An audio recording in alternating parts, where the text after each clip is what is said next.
Hey there, it's Lucky Piano again, and today I want to go into the second lesson of the fundamentals of playing piano by ear. And today we are going to talk about scales. You know, it's that one thing that all pianists pretty much learn in their first year of learning how to play piano. It's that monotonous run of notes which doesn't really resemble anything interesting, but piano teachers make you learn it anyway. So the things like...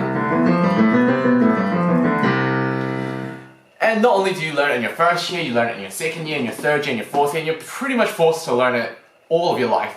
And for good reason, because scales are used everywhere. It doesn't matter if you're playing pop songs, if you're playing rock songs, if you're playing jazz or classical.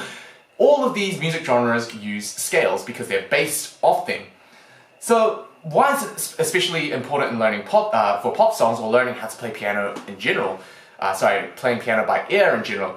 Well, that's because by learning how to play as many scales as you can, you become more comfortable when it comes to learning a new song.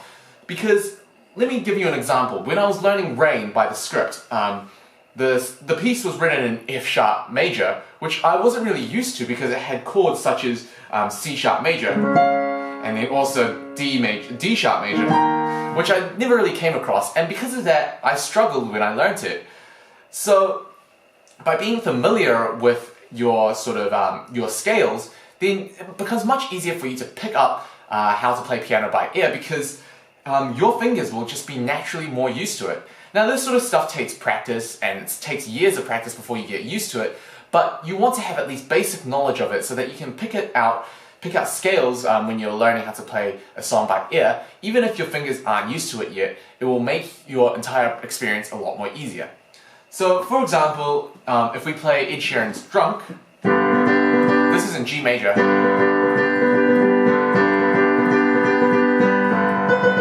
So that means you have to know G major scale, because the notes that Drunk will use will be from the G major scale. And then, not only that, you need to learn more than one scale in every single song, because the thing that makes songs interesting is that the chords change. And when the chords change, then you need to know the scale for that respective chord as well.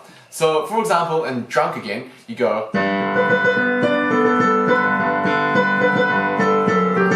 Now we go to E minor, so now you need to know how to play E minor. And then...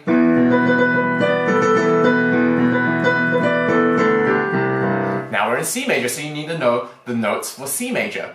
So you get the point, right? You need to know as many scales as you can, so that when you play different chords, your hands have sort of some feeling or familiarity with the notes that come along with these chords. Now, luckily for you, most pop songs don't use every single key.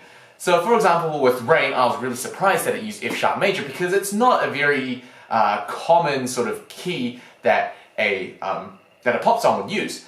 So, because of this, you really want to start with the basics, expand more, and then learn every single scale at the end when you feel very comfortable, because scales in general are just so useful that it's worth investing time in learning all of them.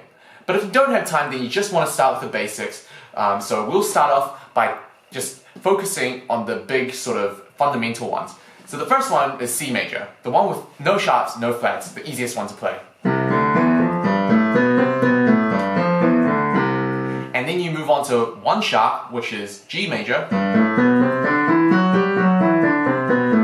And then also one flat, which is F major.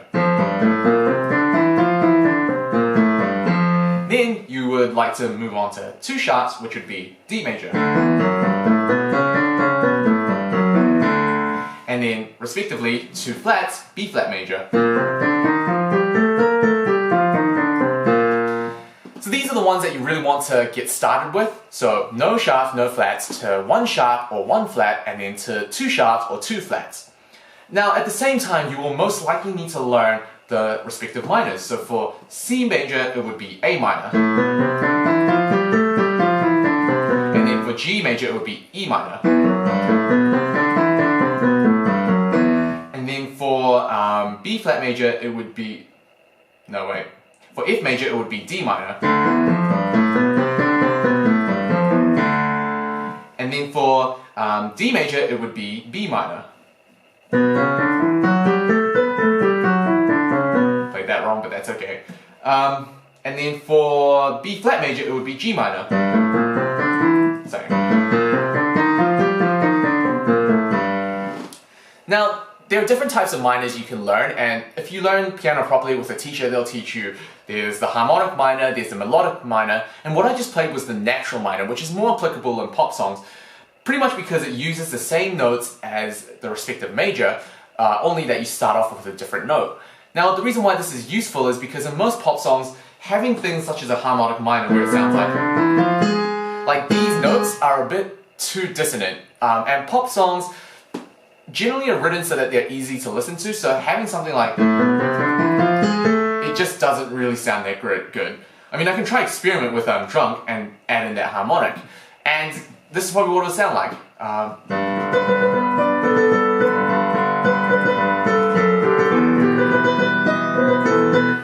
See how it's really hard to listen to? That's kind of why you avoid it, and you stick to the natural minors.